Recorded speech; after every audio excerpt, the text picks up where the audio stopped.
Welcome to the Media Cat Magazine podcast. I'm your host, Mike Pigger, editor at the magazine. For today, I'd like to welcome to the pod Mark Fawcett, CEO and chairman at We Are Futures. Welcome, Mark. Hi, Mike. Good to be here. Thank you. Good stuff. It's been a while since we've talked, and as far as I understand it, you're in a rather lovely location at the moment. Is that right? Yes, I'm recording this from Switzerland. We've been out here for a few days, up in the mountains, walking, hiking. It's been great. It's a shame that this is just audio, really, because I should have got you on some sort of like video vlog or something, just running around in Switzerland, because that sounds lovely. Yeah, I could have shown you the view from the window right now, but unfortunately not. Wow, maybe we'll put a picture or something on the show notes. I mean, like Mark's journeys around beautiful bits of Europe. Considering half of Europe's on fire at the moment as well, so that's probably probably not where you are though. So I wanted to start off because you've written a few things for the magazine, and you know we've that have been really well received. But I just thought I'd start at the start. So can you tell us what do We Are Futures do? Sort of brand and social impact agency. Is that fair to say? Yeah, we're very much a brand and social impact agency. What we exist to do is to help businesses and brands better understand and connect with young people. So whether that's for their brand engagement and marketing purposes, whether that's for their social impact activity, or whether it's because of their search for future talent, we help make sure that they've got that in-depth understanding as generations change and the knowledge of what those people care for, and therefore how to better connect with them. Okay, and one of the things I wanted to touch on was sort of linked to that a little bit. So one of the pieces you wrote for the magazine was around Gen Z's quest for fairness, and our theme for July, for the month that we're recording this in, sort of the end of July at the moment, is truth and lies, and how we've been lying more during the pandemic, and also exploring our relationship with the truth, I suppose. It's not exactly exclusive to Gen Z or anything, lying and telling the truth, but I wondered what your take on the theme was when you heard about this theme, because obviously the piece you wrote was a while back before this.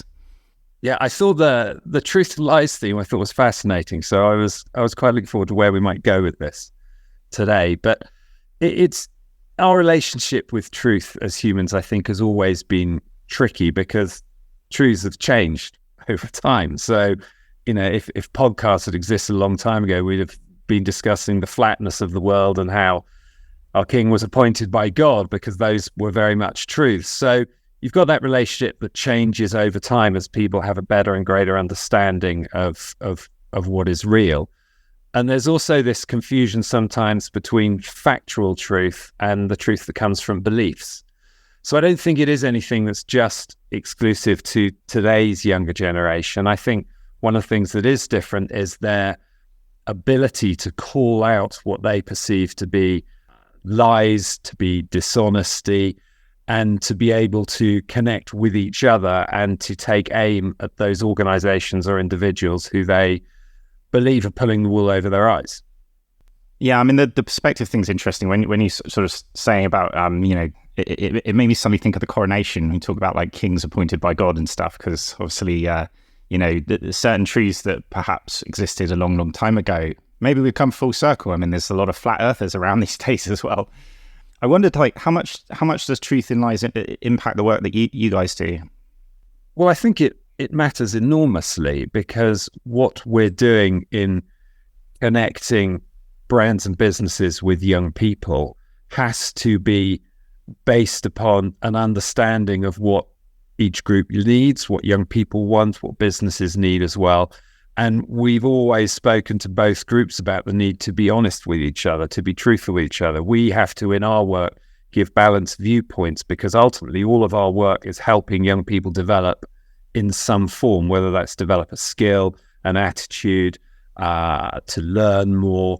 So in doing that and helping them make their own decisions, we have to be truthful and honest, and we have to make sure that our clients are doing so as well. Do you find that's changed? You know, you founded the company around 20 years ago. Is that right? I mean, how have you seen things change both in terms of the industry and kind of society in general? I'm just thinking, like, obviously the way this theme was set up was, I think it was a piece in the World Economic Forum that was saying that we're lying more, and you know that was quite linked to the pandemic years, or the pandemic era, whatever the hell we're in now. I just wondered, like, obviously over a 20-year period, especially I guess with the invention of the internet as well, have you seen more of that in terms of lies upon lies? I wouldn't say so when it comes to most of the thinking behind a brand or business direction, because they're much more aware that if they lie, they will get caught out. And you can just see what's going on in the media at the moment with the issues around Coutts Bank and Nigel Farage and what was and wasn't said about why a bank has decided to remove him as a customer. So if you lie now, you get caught out a lot faster, I believe. I think as far as our work goes, what we're finding, which is great for us, of course, but the work matters more and more, not just commercially, because the value of young people to business and brands as these mass markets of tomorrow, and also the talent and skills they need to work for them. Not only are businesses understanding more and more about the commercial value of young people, they're also understanding that reputationally, young people can build and then rapidly harm brands when they understand more about what they're up to. So I don't necessarily see it as a point of view that there are more lies being told. But on the flip side of that, there is a huge breakdown in trust, and the trust levels that young people have for businesses, for governments, are as low as I can remember them having been. Yeah, trust is an interesting one. I was doing a podcast recently with somebody, and we were, I referenced the fact that we've had a few articles about this month, obviously, where people have talked about radical honesty from brands as their sort of, a way that they can get through creating mess or telling lies. But at the same time, like, a lot of them are treating it as a get out of jail free card. So they're sort of going, oh, well, of course, yes, we told a lie, but we're going to do radical honesty now and hold our hands up and say, we did it, we're sorry. So everything cool now, yeah? Everything's good? Yeah, great. I just wondered where you stood on that with brands and radical honesty. I think as far as radical honesty goes, businesses and brands that we work with are doing more and more to actually take their customers, their consumers on a journey with them. So radical honesty, if you're caught out lying, is just basically dealing with your own mistake in a bad way. Don't get caught out lying by working more closely with your customers, more closely with your consumers as you develop your strategy, you develop your ideas. And so, for example, one of the things we do is we bring young people into both the insight and the creative phase of all of our work so that it's relevant and it's real in their lives. And that's so important, whether we're conducting a brand marketing campaign or whether we're looking at how a sector recruits talent for the future. That openness and honesty is what engages people. So it's something brands shouldn't be scared of doing, because even the process of doing it creates greater engagement. And then the output is that you have a campaign or you have a strategy that is more real, more relevant, more likely to succeed commercially. And it's just win-win across the board. Yeah, no, that makes sense. I suddenly had in my head thinking about it, I was like, I wondered how much kind of the bump from sort of millennials bumps onto Gen Z in terms of, I don't know, well, millennials and older in terms of sort of, being I don't know, a bit jaded over the years with, being lied to. And it kind of builds up a little bit, whether it's brands and businesses or, the organizations and the institutes, governments, etc. And I don't know, the thing's just accelerating all the time. So, Gen Z just caught up quicker to that. They've gone straight past the jaded phase. We talked about, I think, tolerance at one point, or you mentioned trust, I think. So obviously the whole thing is trust takes years to build up and it's easier to kind of break down very quickly. I just wondered if everything speeds up all the time. So I don't know where I'm going with this. I'm just sort of thinking off the top of my head, really. It definitely gets faster in terms of people making judgments about you as a company or brand, people reacting to those judgments that they're making, whatever level of accuracy those judgments are built on. But also in a marketing context, although the word lie, of course, implies capitals and everything bad about it. But on one sense, so much of marketing is a form of exaggeration. This shampoo is not genuinely going to change your life, okay? And this car is not going to make everything better for you. But marketing has got to bring out assets for product. It's got to bring out a character of a brand in order that it can help you make your decision about whether that's right for you. So there's an essence in a lot of marketing of highlighting the bits that you want to put the spotlight on rather than just going in with full blunt truths. So I think when you're looking at it from a spectrum of truth or lies and media marketing, you almost need to take a step back and say, what do we mean when we're talking about truth and lies? So for example, one of the programs we run is called the Social Impact Barometer. And what we do each year is we look at what 85,000 16 to 24-year-olds think and say about 100 leading brands. And we do all this very complicated sort of digital language volume and language analysis. And we look at what young people think of those brands in terms of their impact in the community, their role in sustainability, their role as a career maker, and how they treat individuals. And so that really brings themes out that say, right, this current group of 16 to 24-year-olds care about some things a lot more than others. So you then can help brands understand that if they act in those areas and they tell good stories about what they're doing, they are more likely to create a stronger relationship, stronger engagement with that group. Yeah. I was just thinking as you were talking about that, like, how much do you see that translating into what the brands do? Like, is it sort of a direct correlation, or do you find that, 2-3 years down the line, something happens and you're like, oh, we advised them to do that, or, we sort of advised that, but it turned out we advised X and it turned out sort of like Y, which is close. Or does society and culture move too fast for that to occur in quite the way you'd like? No, I don't think it does move too fast, because one of the things that we encourage brands to do all the time is to focus on the story doing bit before the storytelling. So actually do something and be real in that area before you go and shout about it. Because if you shout about something you're not really doing properly, again, you will be spotted and you will be called out for it. So, for example, we know that with this particular age group, the sort of 16 to 24s, that sustainability sells, okay? And about 80% of young people believe that marketing is greenwashed all or some of the time. So the businesses and the brands that show genuine leadership in that area and do it themselves internally with their products and with their suppliers, and then start to engage young audiences in it and talk to them about it, are ones that are going to have solid reputational advantages in that area. The ones who just highlight that one of their product ranges is now made in a more environmentally friendly way, when the whole of the rest of the business isn't living up to that, are going to get called out and will actually get damaged. And in terms of areas that matter a lot at the moment, what we're seeing, this has really come out post-pandemic, that the top thing that these young people want brands to do is to do activities that support them in developing skills, working skills, life skills, employability skills, because they have been through a pandemic period where their education and their job prospects have been really badly damaged. And they've been told that what they need are the skills to do this and the experience to do that, and they haven't got that. So the brands that actually step into that area and say, right, we're going to do something positive here, have a far greater chance of garnering their affection, their loyalty, their attention. And that is the number one area. And we are seeing, and we'll see over coming years, more brands acting seriously in this area of skills and skills.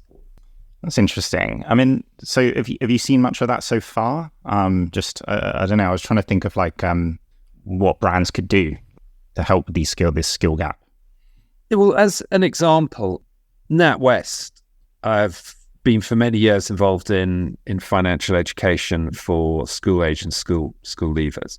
But what they've done over the last few years is they've developed a program called Career Sense.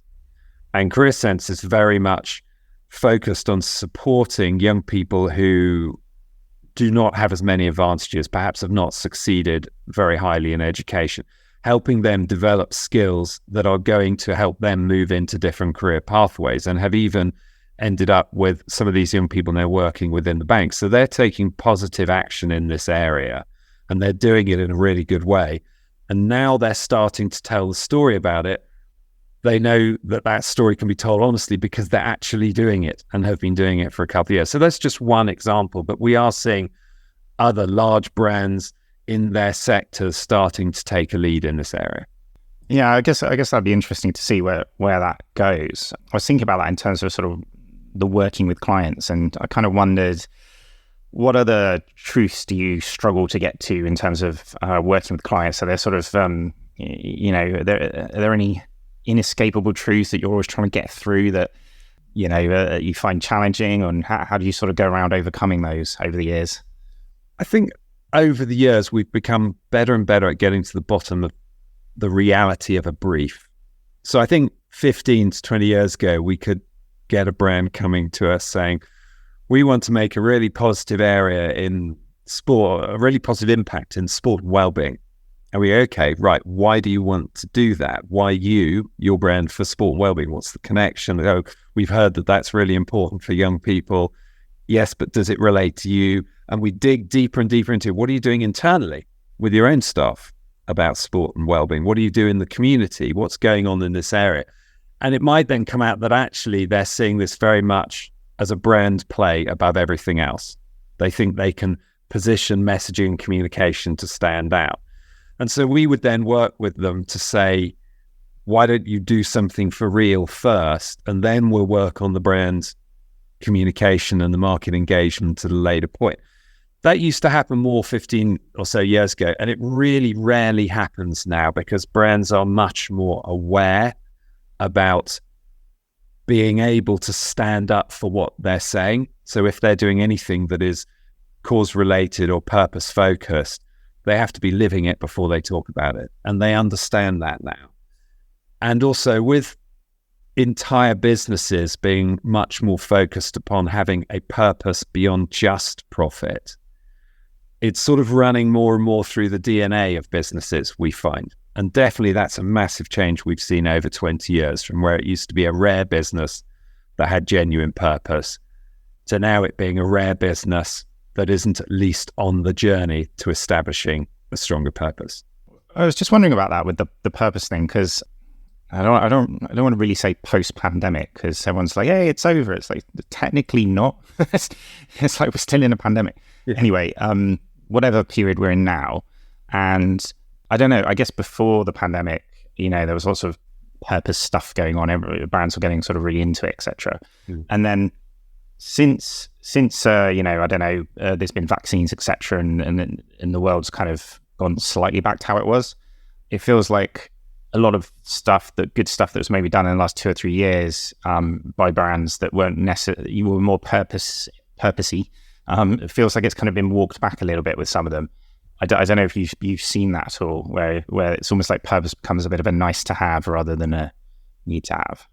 I don't think it's been walked back internally in most businesses. I think obviously pretty much all brands and businesses were taken by surprise by the scale of the pandemic, the decisions and impacts around lockdowns, the way it affected everything we were doing.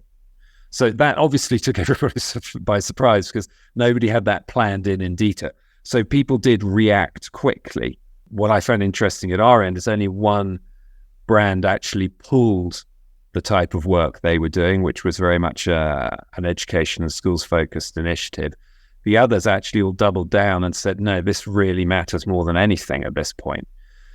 What we also saw is that brands who then started shouting about how they could help and what they would offer, they've quietened down now about the shouting about it, because that aspect of the pandemic we have moved on from.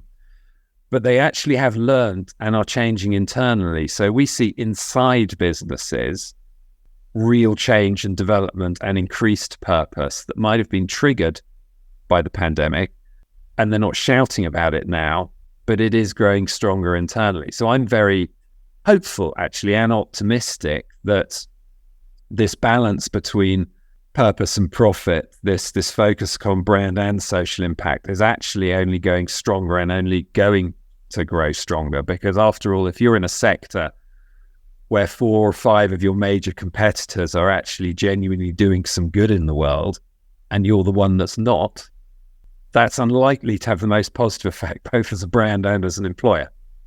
Yeah, that makes sense. I guess it's encouraging if that's what you're seeing, because I'm just sitting here with my cynicism and everything's just something like, well, they're just going back to hardcore capitalism again. But no, I suppose it's good if the thing is changing on the inside without necessarily shouting about it. That's actually probably better than just shouting without doing much. More in the washing territory, isn't it?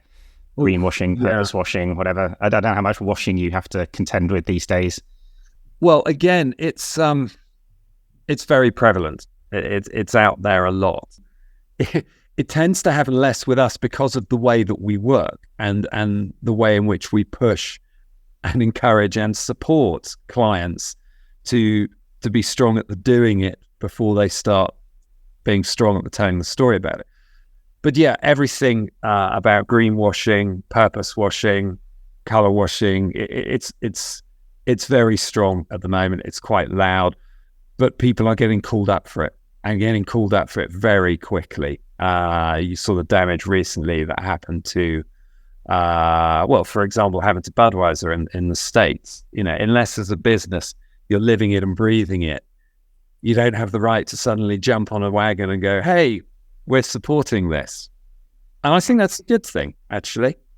Yeah, I mean, kind of sad is, it's Pride Month every year, right? Where many jump on the bandwagon with the rainbow washing, pull out the Pride flags, and yeah, I mean, so that's the thing, isn't it? I suppose, like, if you're doing it throughout the year, you don't necessarily have to be shouting about it. But if there are things that can be found and projects that you've been doing throughout the year, you just haven't been shouting, then fair enough. At Pride Month, you can perhaps round sum them all up and say, actually, we've been doing this throughout the year, and I kind of like it. Brands are like, we tried to do this and this didn't quite work earlier in the year, but we're now trying this kind of thing. I see a bit less of that, and I almost kind of want to see more of it where it's like, oh yeah, we sort of failed with this one, but I guess those people don't often build entire campaigns around failures, but Well, that would fit into your truths and lies. I mean, failure's out there for everybody. It's out there for businesses and brands as well. And I think people warm to it as an essential part of sort of humanity and relationships and honesty when you say, actually, you didn't get that right. And when it comes down to, you mentioned Pride Month there, that businesses that are taking active steps for 12 months of the year to make their workplaces and their environment fairer for all, and to make sure that, opportunity is there for everybody. Those that are doing it for 12 months, then certainly in one particular period, using that time to highlight it internally and externally and say, this is what we're doing, this didn't work. I think that's great. But the brands that don't do anything for 11 months and then for 1 month or 1 week say, this is us and this is what we stand for, they probably should get called up for it. I'm curious what's going to become of Trans Pride. So I attended it for the first time this year in London, and I was kind of blown away by just how many people were there. Obviously not as big as the normal Pride marches, etc. But it was one that felt like a genuine protest. It felt like kind of going back to the roots of Pride, etc. And obviously normal Pride is, to call it for want of a better phrase, there's lots and lots of brands involved in that, and it's almost more of a sort of a corporate parade. Whereas Trans Pride felt, at least now for the current time being, more like a protest. And I'm curious what that will become. Will that go in a similar sort of direction, especially with the culture wars these days, at least in the UK and the US, around trans rights, etc. I'm curious what we're going to see any brave brands do any good work there. Well, I think if you're at the start of wanting to change something and you feel that the majority of society is against what you're trying to change, it's a fight. Things then move on from a fight to keeping momentum going, where you mentioned about the difference in Pride from its early years to where it is now. It moves into a period of keeping momentum going, focus on the areas that need to be still tackled, and celebrating.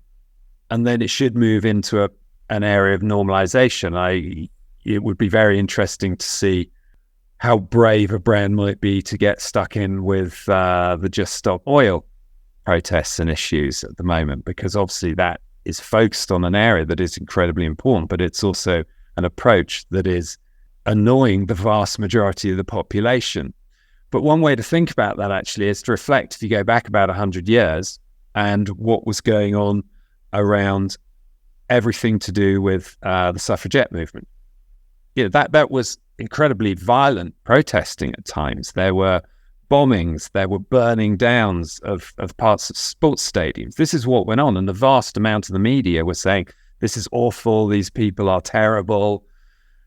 And now we look back on it and think, actually, those people ensured a far greater level of fairness, gave women the vote, eventually votes came to young people as well.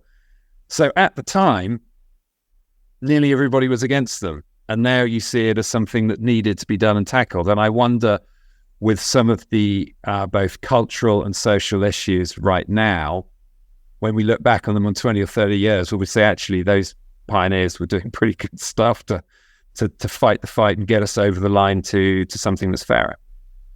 Yeah, I mean, you see some of that on social where people are going, yeah, okay, they, Just Stop Oil disrupted your journey to work or whatever, but, let's put it in context when the world is on fire. So it's kind of, I don't know, and also pretty much all forms of protests are kind of disruptive. That's sort of the point. So yeah, I don't know. It's, I guess we'll see how it plays out. I know we're sort of running out of time a little bit, so I just wanted to ask you a question around, before we wrap up, around sort of young people versus older people. Are there any sort of gaps or disconnects that you kind of run into in terms of understanding, through the generations, etc., that you always find the sort of older people are not connecting to younger people for XYZ reasons? You're kind of at the coalface of research in that respect. Well, each generation is different, and it changes. It's impacted by the circumstances around it as it formed its sort of learning, formed its opinions. I really hate it when we read huge generalization about young people. Don't believe sort of lazy media headlines. When they say young people today are snowflakes, it's like, oh, come on, give me a break. That's just lazy. Which young people are you talking about? Get stuck into it. But there are some things that make it different. This young generation now. So if we think about sort of part of Generation Z, the 15 to 24s, that sort of age, they are what's different. The pressure develops skills that they're told they need, which are rarely or effectively taught. So we have an education system that is increasingly not fit for purpose. That affects this generation more than those before it. We have, again, accelerating divides amongst nations and people, political divides, wealth divides, very different in ideology, things like that. Tech tools and their ever-present nature in our lives, much stronger microscope on fairness, equality, diversity and opportunity, health and well-being, but so much more to do there, much greater focus on the environment. And of course, as you mentioned earlier, COVID lockdowns, where those who are in education really suffered, and also young people in their first jobs were the greatest in proportionate numbers to lose those jobs. So that's what the factors are affecting this younger generation. In terms of where they're different, they're stronger and faster at calling out what they think is not right or wrong. They have the tools to do that, but also those tech tools give them and all of us access to both knowledge and content, but also to lies and disinformation that we don't always spot. So I think the most important thing I would suggest is that if you as a brand or a business think that young people matter to you, you've got to get under the skin and understand and work with them. Don't sit back, don't generalize, don't use lazy assumptions. Get inside their minds, establish a relationship with them, and then you can work with them, knowing that the next generation that comes through in 8 to 9, 10 years will be subtly different again. Yeah, that'll be interesting to see. I guess by that point, who knows how old we'll be, or whether the world will still be here. Who knows? Everything imploded in a fireball by that point. Actually, okay, just to finish, slightly random off-topic question, but very topical, which will completely date probably straight after this. But I was wondering if you'd seen the news about Musk's latest amazing plan to he's rebranding Twitter to X. It's going to be an X. Have you seen this? I haven't seen it. As you said right at the beginning of this, I've literally been up in the mountains just avoiding a lot of mainstream media. No, I haven't seen that. Okay, well, look out for it and let us know what you think. And actually, in your last answer, you mentioned the phrase "fit for purpose," which is actually our August theme for the magazine. So, excellent segue into August, and perhaps we'll have to get you writing a piece about, what's fit for purpose and what's not in August. That would be a great topic. I've enjoyed that, definitely, mate. Good stuff. Well, thank you so much for coming on the Media Cat Magazine podcast. You're welcome. It's been fun. Thanks, mate.